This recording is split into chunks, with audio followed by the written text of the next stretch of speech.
الله الرحمن الرحيم الحمد لله رب العالمين بارئ الخلائق أجمعين الحمد لأهله والصلاة على أهله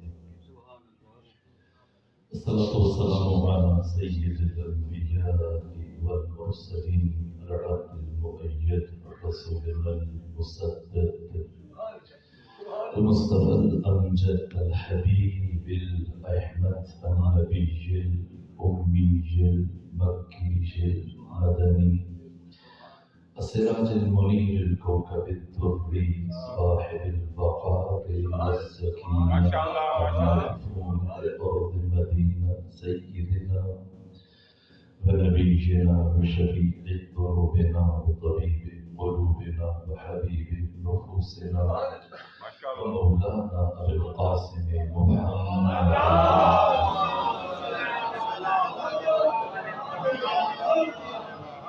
وآل بيته الأطيبين الأطهرين الأنجبين المعصومين المظلومين ورحمة الله على أحبابهم وأصحابهم وشيعتهم ومحبيهم ومواليهم أجمعين ورحمة الله على أعدائهم ومنكري فضائلهم وغاصبي حقوقهم من جوع عداوتهم إلى الآن ومن الآن إلى قيام يوم الدين وبعد يوم الدين أما بعد فقد قال حق سبحانه في القرآن بسم الله الرحمن الرحيم وقضى ربك ألا تعبدوا إلا إياه وبالوالدين إحسانا صلوات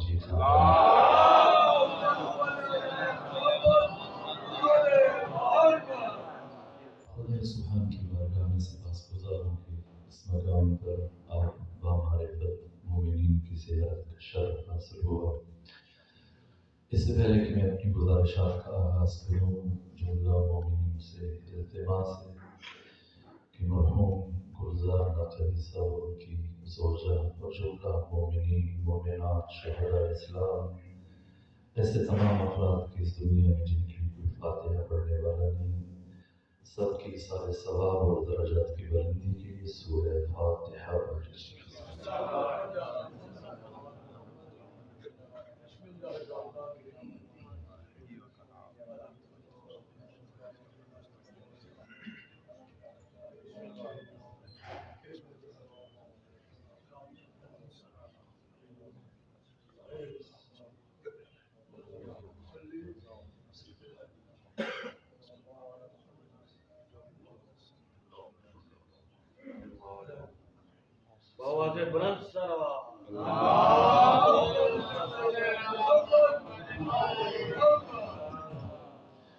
کیونکہ والدین کے سارے ثواب کی یہ مجلس ہے، اسی مناسبت سے میں قرآن حکیم اور سنت معصومین کے تناظر میں والدین کا مقام، ان کی عزت، ان کی حرمت، ان کے حقوق اور ان کا شرف کسی حد تک بیان کرنے کی کوشش کروں گا۔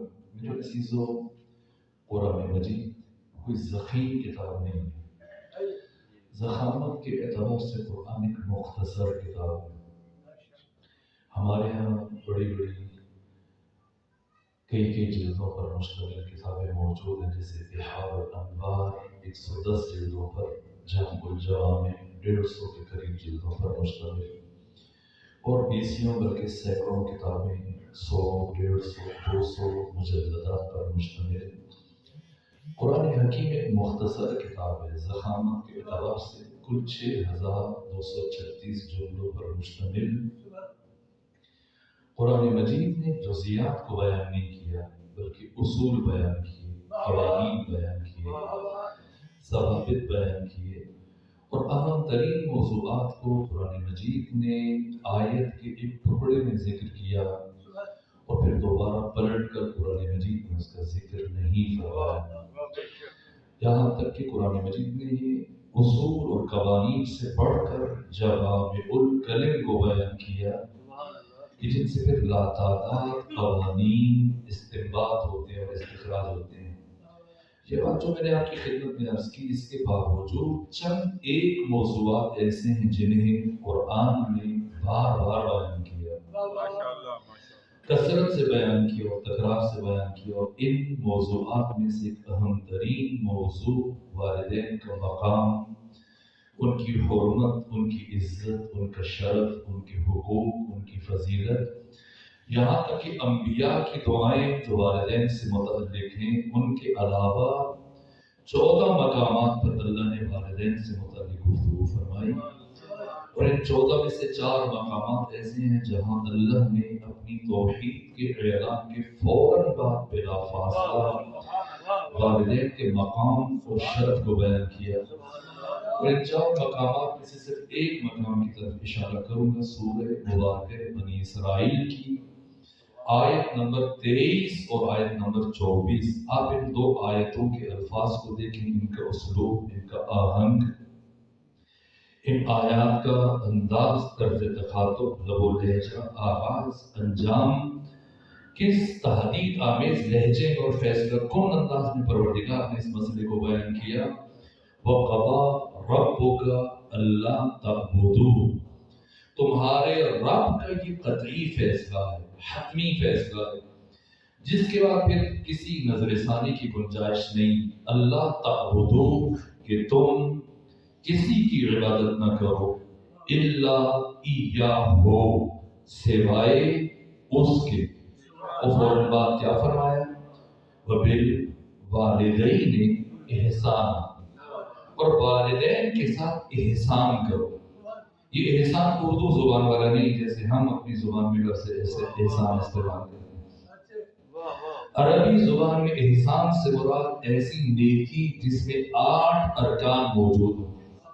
صاحب تفسیر کبیر فخر الدین رازی، روح المعانی، صاحب تفسیر کشاف جناب زمخشری، صاحب در المنصور علامہ جلال الدین سیوطی اور دیگر مفسرین نے ان ارکان کو بیان کیا، جس میں سے پہلا رکن یہ ہے، احسان اس نیکی کو کہا جاتا ہے کہ جسے بلا واسطہ انجام دیا جائے، اور احسان ایسی نیکی کو کہا جاتا ہے کہ جس کے لیے متکلم کو مخاطب سے نہ کہنا پڑے. مثلا اگر مجھے پیاس لگی ہے اور میں کسی جوان سے مثلا پانی طلب کروں، ان بزرگوار سے، اور یہ جا کر میری بات کے احترام میں پانی کا جام لے کے آ جائیں، پیش کریں، یہ نیکی ہے، حسنہ ہے، احسان نہیں. احسان کیا ہے؟ احسان یہ کہ اگر یہ میرے لبوں کی خشکی کو، میرے لہجے کی تھکن کو محسوس کرتے ہوئے بے کہے اٹھ کے چلے جائیں اور جا کر پانی کا جام لے کے آئے اور پیش کر دیں، یہ احسان ہے. اللہ نے اولاد کو والدین کے ساتھ احسان کا حکم دیا. کیا مطلب؟ یعنی کبھی زندگی میں والدین کو اپنی کوئی ضرورت زبان پر نہ لانی پڑے، ان کی ضروریات کی طرف اولاد ان سے بے کہے متوجہ رہے، یہ پہلی شرط ہے. اور دوسرا رکن احسان کا جسے بلا واسطہ انجام دیا جائے. مثلا اگر یہ بزرگوار میرے لہجے کی تھکن کو محسوس کرتے ہو کہ مجھے پیاس کی پانی کی حاجت ہے، لیکن خود اٹھنے کے بجائے اپنے ساتھ موجود کسی اور فرد کو، اس بچے کو، جوان کو بھیج دیں، وہ جا کے پانی لے کے آ جائے، تو یہ حسنہ ہے، نیکی ہے، احسان نہیں. احسان اس نیکی کو کہا جاتا ہے جسے بغیر وسیلے کے براہ راست خود اپنے ہاتھ سے انجام دیا جائے. مثلا اگر والدین تھکے ہیں اور انسان ضرورت محسوس کرے کہ اب ان کی خدمت کی جائے، ان کے پاؤں دبایا جائے، اور خود دبانے کی بجائے اپنی اولاد سے کہہ دے، اپنے کسی ملازم سے کہہ دے، وہ تب پاؤں دبائے، تو یہ نیکی ہے، احسان نہیں. احسان وہ نیکی جسے بغیر واسطے کے، بغیر وسیلے کے خود انجام دیا جائے. اس کے انجام دہی میں سرعت دکھائی جائے، جلدی کیا جائے، اسے کم سمجھا جائے، حقیر و سبک سمجھا جائے. دیگر ارکان وبالوالدین احسان، اور والدین کے ساتھ احسان کرو. اما یبلغن عندک الکبر، اگر تمہاری زندگی میں بوڑھے ہو جائیں، احدہما، دونوں میں سے ایک، او کلاہما، یا دونوں، فلا تقل لہما اف، خبردار انہیں زندگی میں کبھی اف نہ کہنا، ولا تنہرہما، اور انہیں کبھی نہ جھڑکنا، وقل لہما قولا کریما، ان کے ساتھ ہمیشہ نرمی سے گفتگو کرنا، واحفظ لہما جناح الذل من الرحمہ، اور ان کے سامنے اپنے دونوں شانے، اپنے دونوں کندھے انتہائی ادب کے ساتھ جھکا کر رکھنا، اور جب جب ان کے چہروں پر نگاہ پڑے خدا سے کیا مانگنا، وقل رب ارحمہما کما ربیانی صغیرا، پروردگار تو ان دونوں پر اسی طرح سے رحمت نازل فرما جس طرح سے ان دونوں نے بچپنے میں میری پرورش کی، میری تربیت کی، مجھے پروان چڑھایا۔ صاحبان شعور تشریف فرمائے۔ عقلی اعتبار سے ایک باشعور ذہن میں جو سب سے پہلا سوال اٹھتا ہے وہ یہ کہ اللہ نے اولاد پر والدین کی اطاعت کو کیوں واجب قرار دیا؟ یہ سوال جب علی بن حسین سید سجاد علی زین العابدین سے پوچھا گیا، فرزند حسین بتائیے کہ اللہ نے اولاد پر والدین کی اطاعت کو کیوں واجب قرار دیا؟ تو فرمایا کہ جن دو وجوہات کی بنا پر بشر پر اللہ کی بندگی اور ولایت واجب ہے، اللہ کی پرستش اور عبادت واجب ہے، انہی دو وجوہات کی بنا پر اولاد پر اپنے والدین کی اطاعت واجب ہے۔ اللہ کی بندگی کیوں واجب ہے؟ پہلی وجہ، اللہ ہم انسانوں کا خالق ہے، اور دوسری وجہ اللہ ہم انسانوں کا رب ہے۔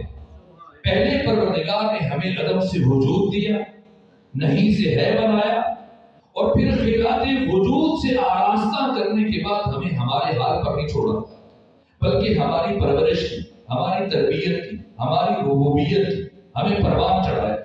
اگر اللہ صرف ہمارا خالق ہوتا اور رب کوئی اور ہوتا تب بھی اللہ کی بندگی واجب نہیں تھی، اور اگر خالق کوئی اور ہوتا اور اللہ صرف ہمارا رب ہوتا تب بھی اللہ کی بندگی واجب نہیں تھی۔ کیوں واجب ہے؟ خالق بھی ہے، رب بھی ہے، ان دو وجوہات کی بنا پر بشر پر اللہ کی بندگی واجب ہے۔ تو والدین کی اطاعت کیوں واجب ہے؟ معصوم فرماتے ہیں انہی دو وجوہات کی بنا پر۔ کیسے؟ اس لیے کہ والدین اللہ کی ان دونوں صفات کے مظہر ہیں۔ صفت خالقیت پروردگار کو ظہور ملا اس کائنات میں والدین کے ذریعے سے، صفت ربوبیت پروردگار اس کائنات میں متجلی ہوئی والدین کے ذریعے سے۔ اگر والدین کا وسیلہ نہ ہوتا نہ تو ہم دنیا میں آ سکتے نہ ہماری پرورش ہو سکتی۔ پہلی بات، والدین کی اطاعت کیوں واجب ہے۔ دوسری بات، جب پروردگار انسانوں پر اپنی بندگی اور اطاعت واجب کر رہا ہے اور دوسرے مرحلے پر والدین کی اطاعت واجب کر رہا ہے تو ٹکراؤ کی صورت میں کس کی مانی جائے؟ ظاہر ہے کہ اللہ اور والدین کی بات آپس میں ٹکرا سکتی ہے، اللہ کچھ اور کہے، والدین کچھ اور کہہ دیں تو کس کی مانے؟ جبکہ اللہ کی اطاعت بھی واجب ہے اور والدین کی اطاعت کو بھی اللہ نے واجب قرار دیا۔ اس ساری کائنات میں صرف اللہ اور محمد و آل محمد کی اطاعت میں وحدت پائی جاتی ہے، اس لیے کہ یہ 14 وہی چاہتے جو خدا چاہتا ہے، ان کی مشیت میں وحدت ہے۔ وَمَا تَشَاءُونَ إِلَّا أَن يَشَاءَ اللَّهُ، یہ وہی چاہتے جو اللہ چاہتا ہے، اور اللہ وہی چاہتا ہے جو یہ 14 چاہتے ہیں۔ ان کی مشیت اور ان کی رضا میں وحدت ہے، باقی کسی بھی انسان کی بات اللہ سے ٹکرا سکتی ہے۔ اگر اللہ کچھ اور کہے، والدین کسی اور بات کا مطالبہ کریں تو کس کی مانی جائے؟ یہاں پر میں اصول اور قانون آپ کی خدمت میں عرض کر رہا ہوں۔ ہمارا کوئی بھی کام 5 حالتوں سے باہر نہیں، یا واجب ہے، یا حرام ہے، یا مکروہ ہے، یا مباح جائز ہے، یا مستحب ہے۔ واجب کسے کہتے ہیں؟ ایسا کام جس کا کرنا ضروری ہے، چھوڑا تو سزا ملے گی۔ حرام جس سے بچنا ضروری ہے، کیا تو سزا ملے گی۔ مکروہ ایسا کام جس کے ترک میں ثواب ہے، جیسے 2 خواتین گزر رہی اور ان کے بیچ میں سے گزرنا مکروہ ہے، اگر آپ نہیں گزریں گے آپ کو اجر ملے گا۔ قبروں کے کتبے پڑھنا مکروہ ہے، رات میں کھڑے ہو کے پانی پینا مکروہ ہے، اگر کوئی رات کو کھڑے ہونے کی بجائے بیٹھ کے پانی پیے اس سے ثواب ملے گا. کیوں؟ مکروہ کام چھوڑا. اور جائز ایسا کام جس میں اللہ نے بشر کو اختیار دیا، کرو مرضی، نہ کرو تمہاری مرضی. اور مستحب ایسا کام جس میں اجر و ثواب ہے لیکن چھوڑنے میں گناہ نہیں، جیسے نوافل ہے، جیسے صدقہ دینا ہے، جیسے کسی پیاسے کو پانی پلانا ہے، جیسے نماز تہجد.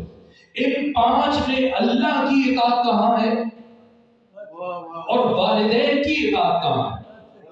تو ان 5 میں سے صرف 2 میں اللہ کی اطاعت مقدم ہے، واجب اور حرام. باقی 3 میں اللہ نے والدین کی اطاعت کو مقدم کیا.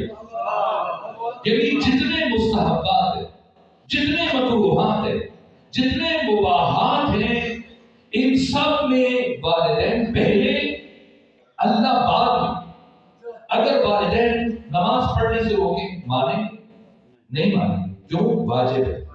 اگر والدین حرام خوری کی بات کریں، شراب پی لو، مارے حرام کھا لو، کھائیں گے نہ، یہ حرام ہے، حرام میں اللہ کی اطاعت مقدم ہے.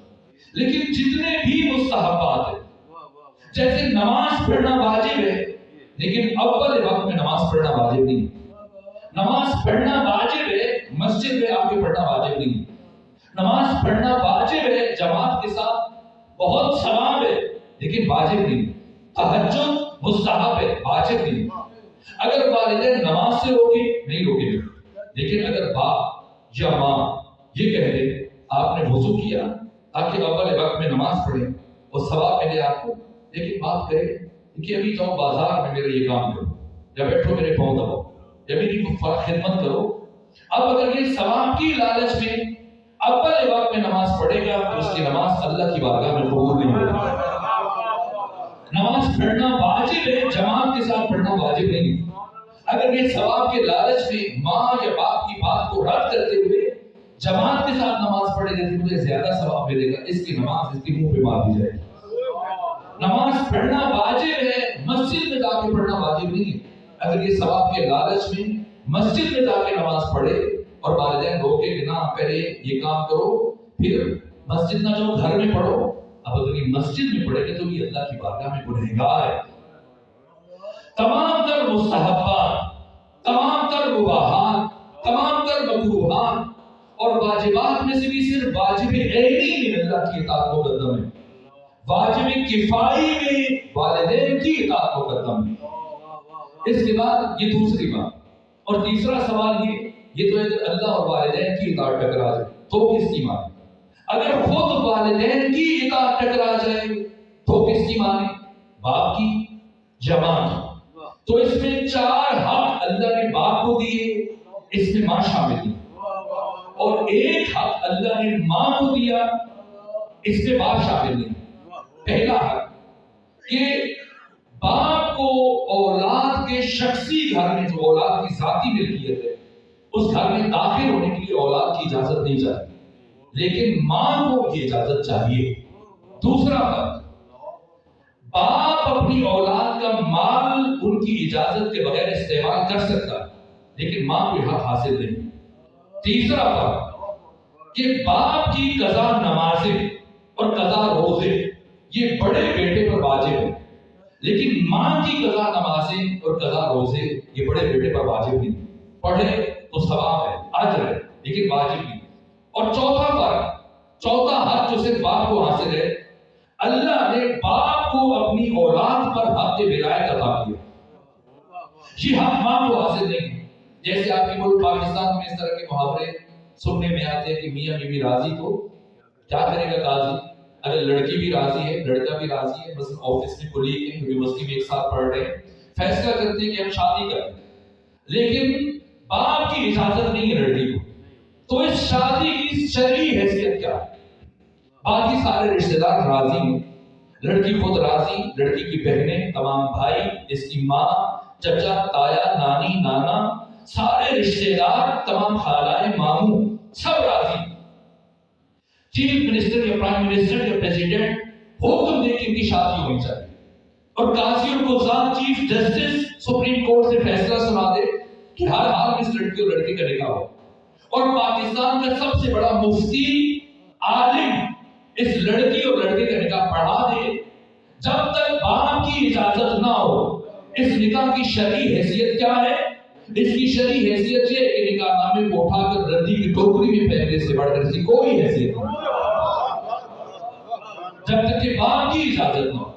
یہ حق اللہ نے باپ کو دیا، اس میں ماں شامل نہیں، اور ایک حق پروردگار نے ماں کو دیا ہے، اس میں باپ شامل نہیں۔ جب امام چہاروں سے پوچھا گیا کہ ایک ہی وقت میں اگر باپ بلائے اسی وقت میں ماں بلائے تو کس کی طرف جائے؟ امام نے فرمایا ماں کی طرف، اس لیے کہ ماں نے اس کی ولادت کی زحمتوں کو برداشت کیا، اس کی حمل کی سختیوں کو برداشت کیا، 2 سال تک مسلسل اسے دودھ پلایا، پھر نرم دل، حساس، رقیق القلب ہے، اگر انکار کیا تو اس کے دل کو زیادہ تکلیف پہنچے گی، اس لیے یہاں پر ماں مقدم ہے۔ یہ تیسرا سوال۔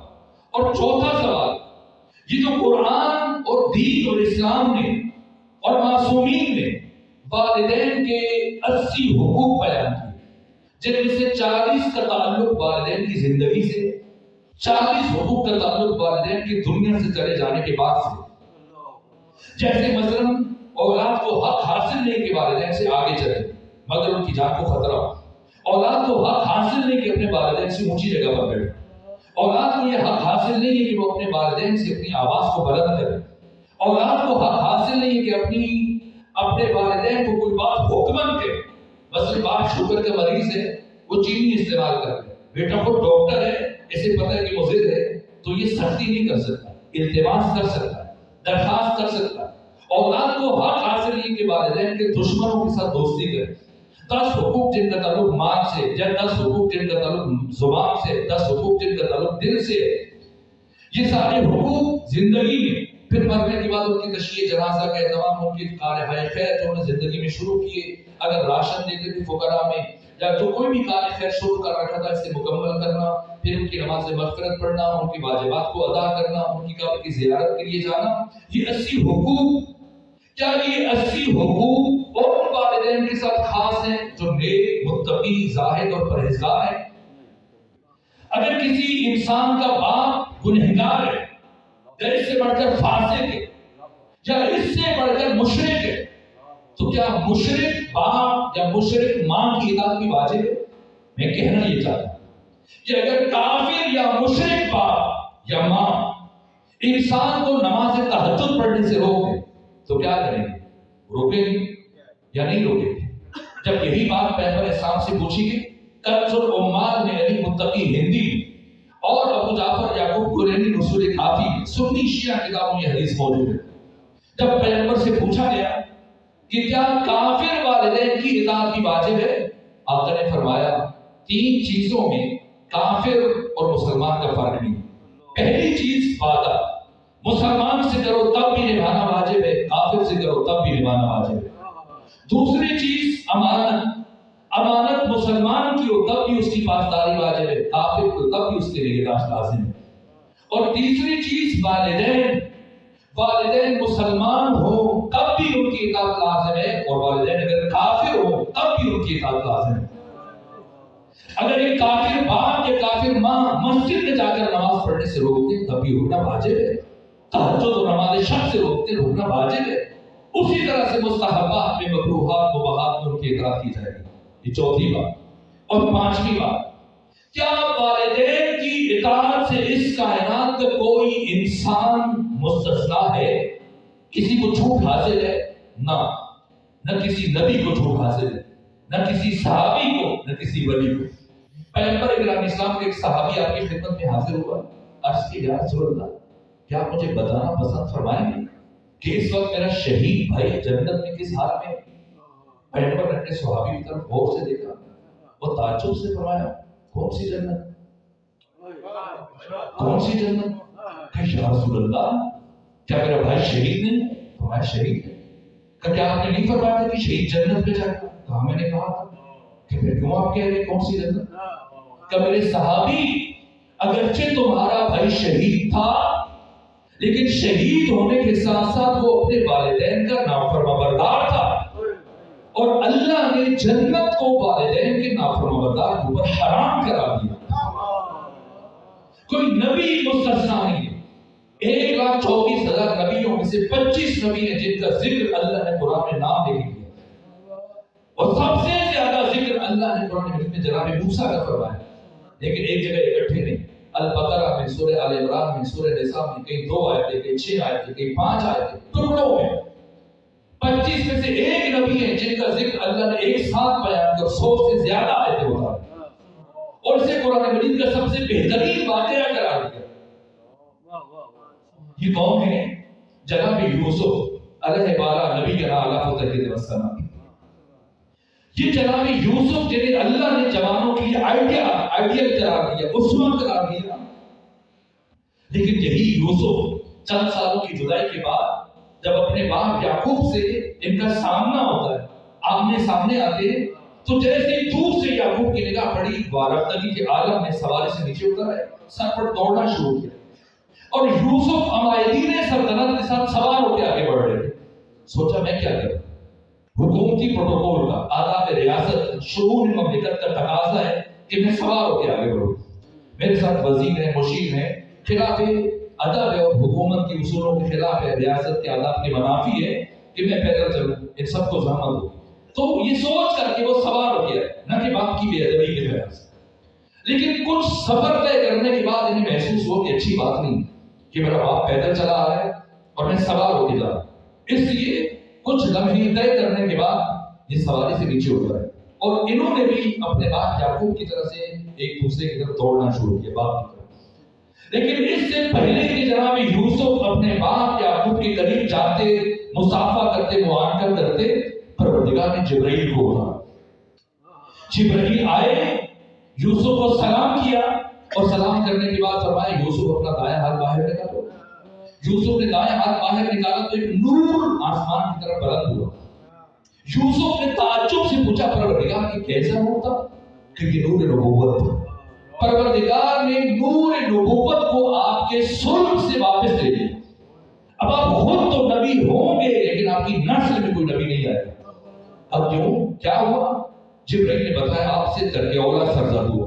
کہا کیسا ترک اولاد؟ کہا آپ نے اپنے باپ یعقوب کے احترام میں اترنے میں تاخیر کی ہے، اور اللہ کو یہ تاخیر دوبارہ نہیں ہے۔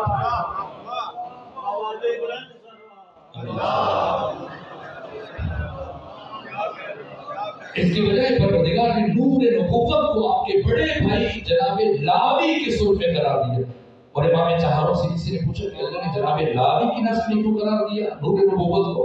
جناب موسیٰ چوتھے سلسلے سے جناب لاوی کی نسل سے آتے، اور جناب لاوی جب بھی کوئی حضور پہ جاتے، جناب موسیٰ جب بھی کوئی حضور پہ جاتے، اللہ نام لینے کے بجائے جب لاوی کہہ کے خطاب کرتا، اے لاوی کے فرزند۔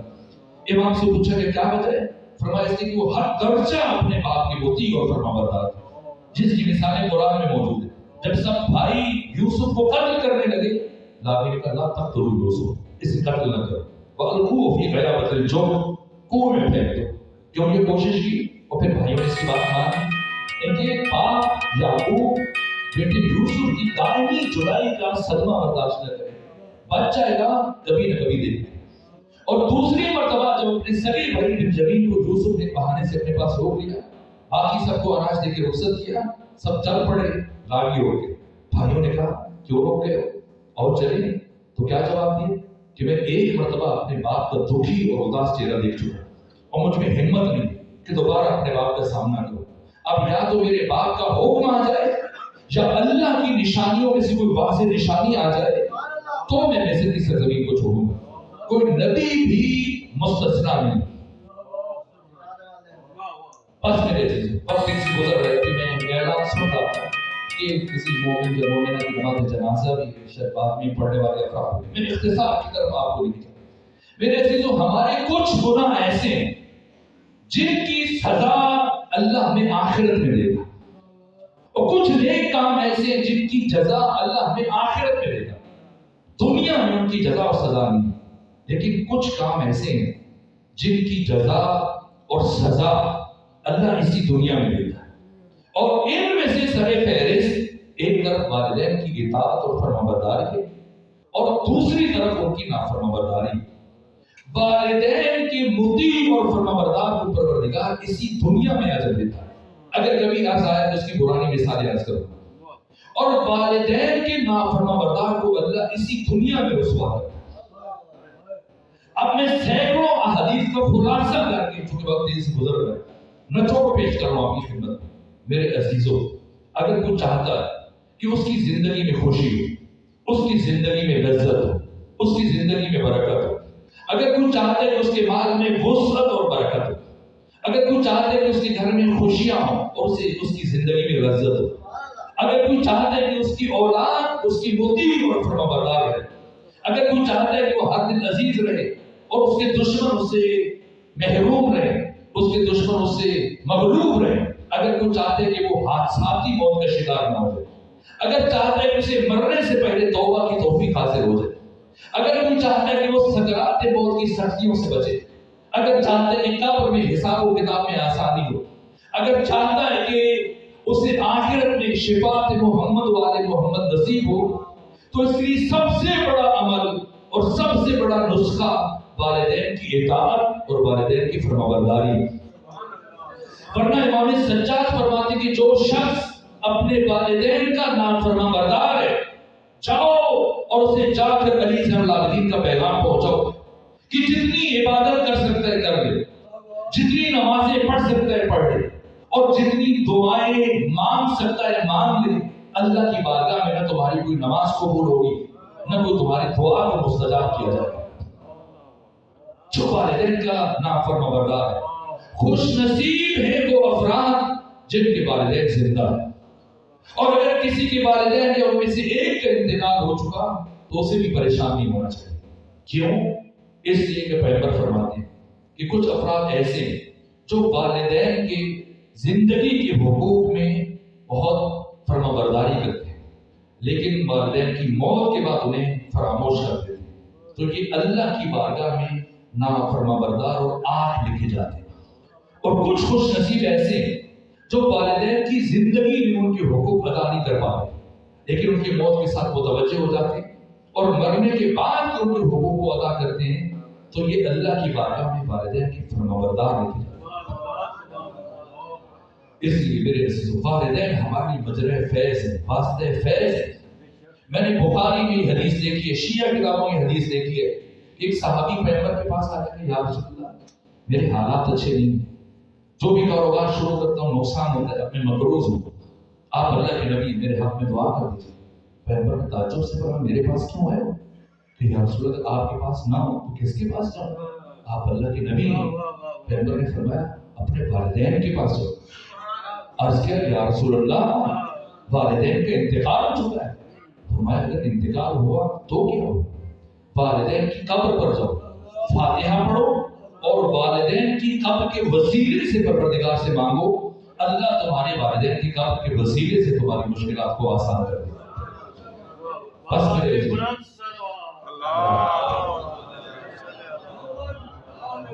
اگر کبھی توفیق حاصل ہوئی تو میں اس موضوع کو مکمل کروں گا، بس یہیں پہ چھوڑوں.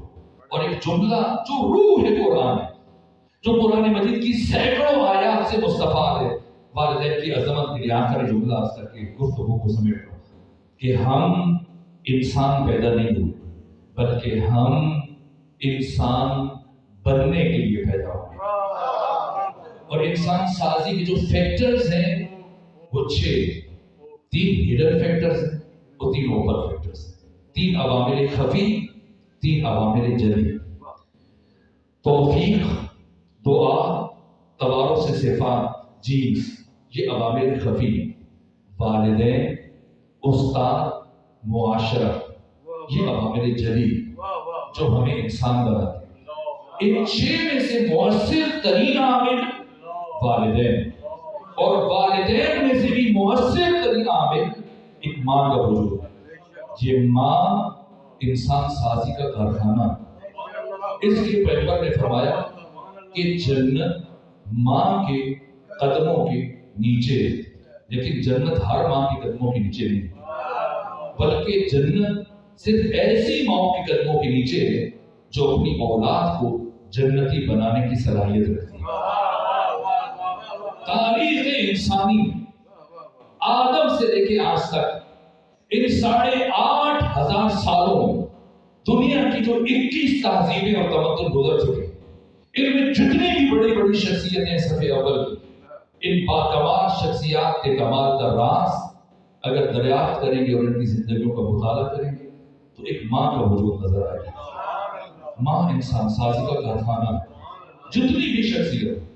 اور اب چونکہ گفتگو آخری مرحلے میں داخل ہو چکی تو میں ایک اور ماں کا ذکر کروں، وہ شخصیت جس نے ایسا شاہکار تراش کر کے بشریت کے سپورٹ کیا کہ انسانیت کو اس پر ناز ہے۔ کون؟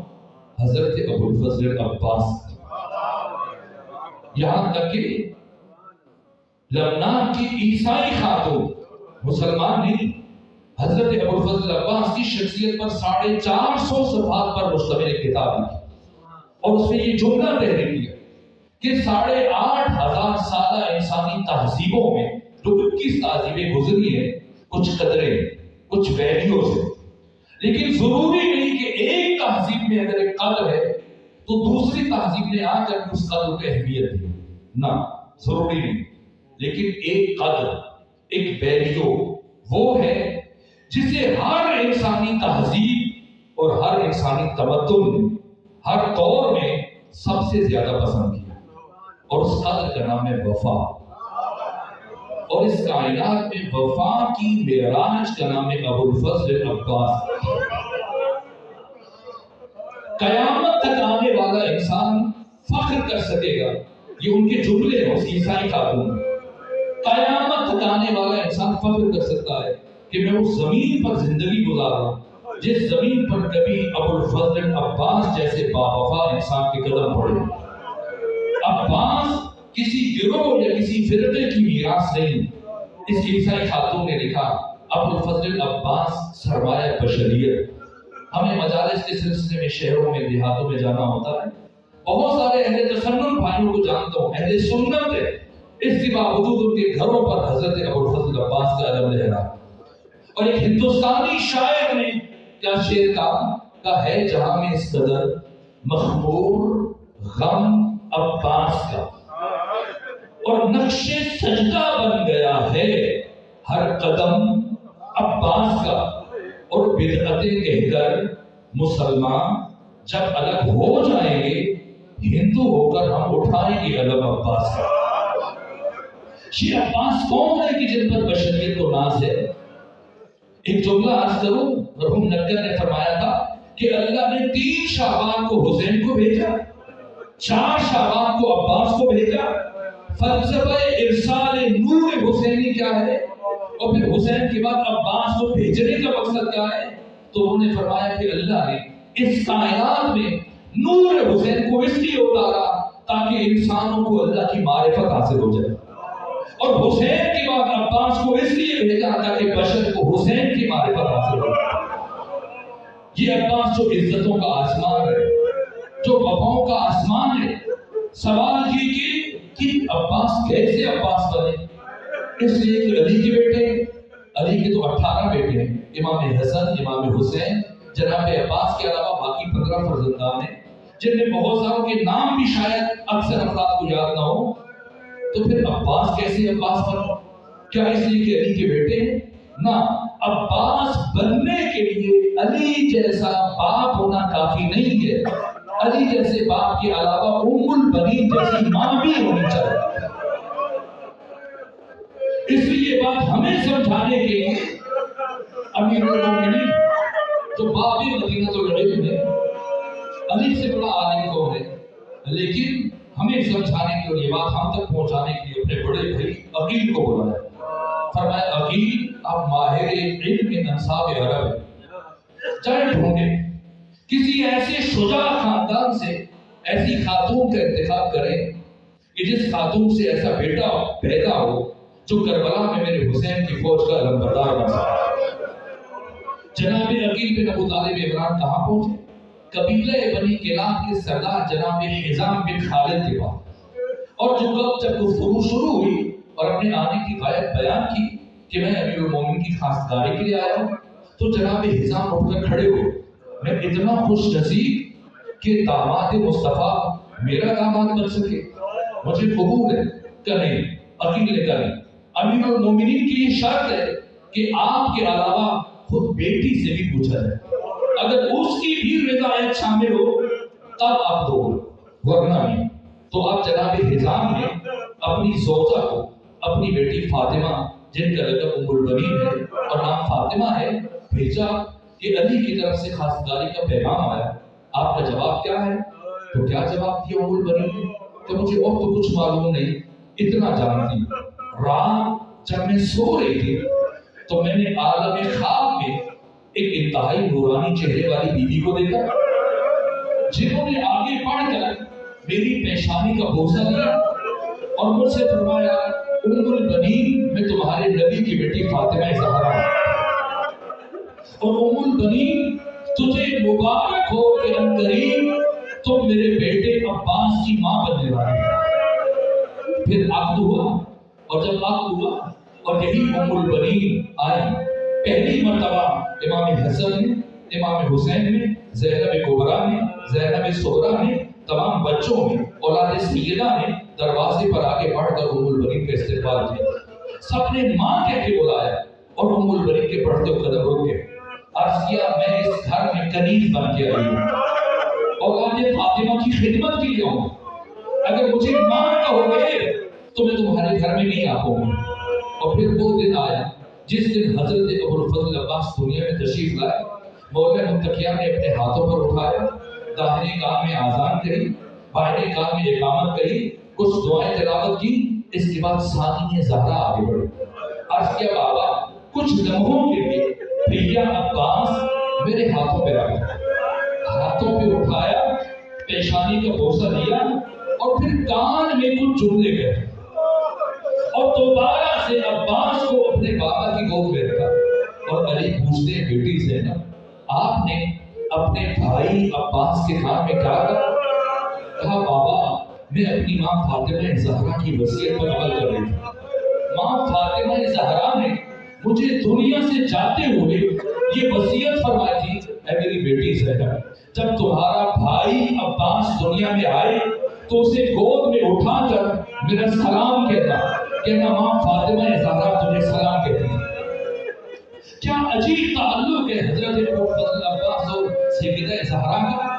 گریے کی آوازیں بلند ہوئی. بس ایک روایت کا جملہ عرض کر کے آپ کی زحمتوں کو تمام کر رہا ہوں. میں نے روایتوں میں دیکھا کہ ایک دن ام البنین اپنے گھر کے سین میں اضطراب اور پریشانی کے عالم میں چل رہی تھی. علی گھر میں داخل ہوئے، ام البنین کو سلام کیا. وہ پوچھا بیوی کیوں مضطرب ہے؟